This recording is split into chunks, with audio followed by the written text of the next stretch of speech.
Okay,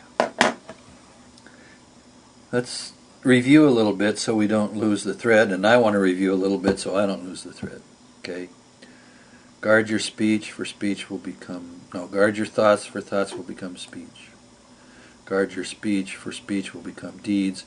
Guard your deeds, for deeds will become character. Guard your character, for character will become destiny. Okay, so we're talking about confession, and we're talking about having a partner to whom we can share.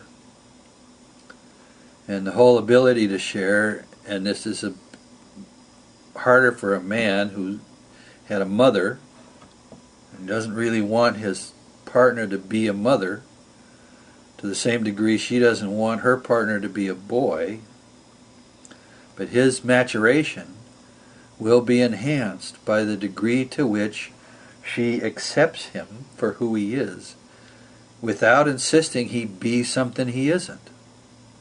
Now, it doesn't mean he doesn't change, but you know, you go through these romantic comedies and these dramas and stuff, and what's one of the things that gets said all the time? Oh, I'll change, I'll be different. You know, and then it doesn't happen and everybody's all pissed off again. People do change, but the way that they change, the process by which they change, is not by having an intellectual idea and saying, I'm going to change. They change because of a whole other set of dynamics, and we're not going to get into that right away. But anyway, some of it is carried in what I just said. So guard your thoughts, for thoughts will become speech. Okay? You're in a situation with your significant other. You're running around in the morning trying to get to work and the kids out of the house, and you're a little bit short-tempered. And women tend to speak their minds more than men anyway, And the guy comes in and he says, well, what about this tie? You think this is the right tie today? Now what's he doing? He's worried as hell because he's got to stand up and make a presentation before the boss, or whatever. Or maybe he comes in and he says, are you going to fix me a lunch today? Well, what's he really mean? Well, he means when he sits on the girder, 30 stories above the street with his other construction guys, and he opens his lunch pail, he'd like there to be something in there that the guys would admire that he got, And he needs you to understand that, but he can't say it. He doesn't even really understand it himself. We can think into each other. But anyway, so they're doing this dance, people are ready to go into their day.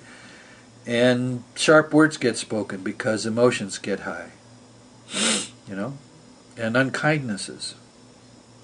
And anybody watching this that's in a couple relationship, knows this. Or if you've been in a couple relationship, you know this. These unkind words. Guard your thoughts, for thoughts will become speech. So you got to watch what you think and understand the driver of antipathy and sympathy, things you like and don't like. And discipline that a little so that it doesn't come out of your mouth, And what's the typical thing that happens in the battered wife syndrome, Well, everybody goes, oh, you shouldn't hit women. Well, women have to stop throwing stones with words. Okay? What's the difference between a physical harm and a psychological harm? Which is worse? Now think about it. I'm not doing an anti-woman thing or anything like that at all. I'm asking you to think about the fact that women use words. They learn during their adolescence how to be cruel. Get that?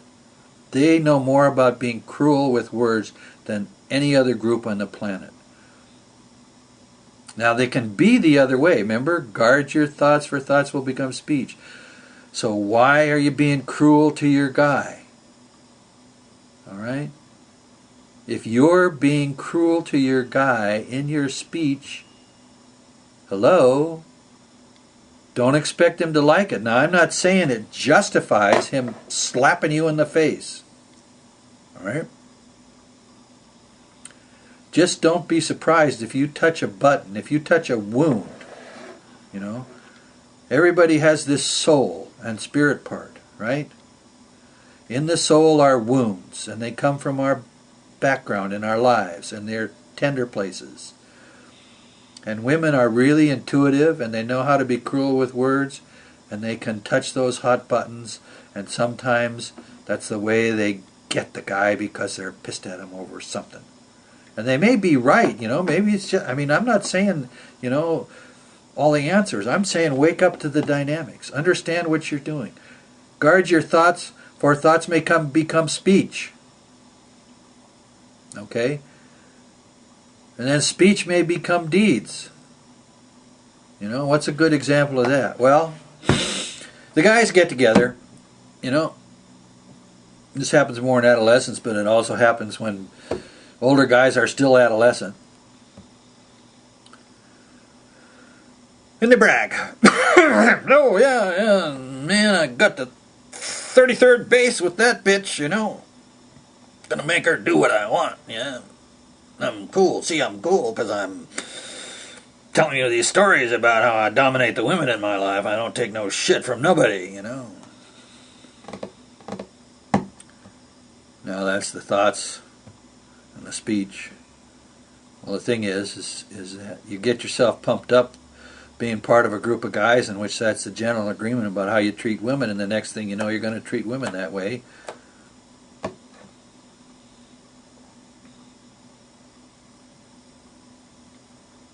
Guard your speech, for speech will become deeds. When we utter things into speech, they become closer to being an actual deed.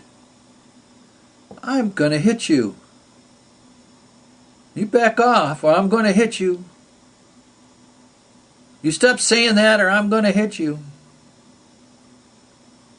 See, already in the speech that escaped from the discipline of any kind of thought, you got to getting ready to do something.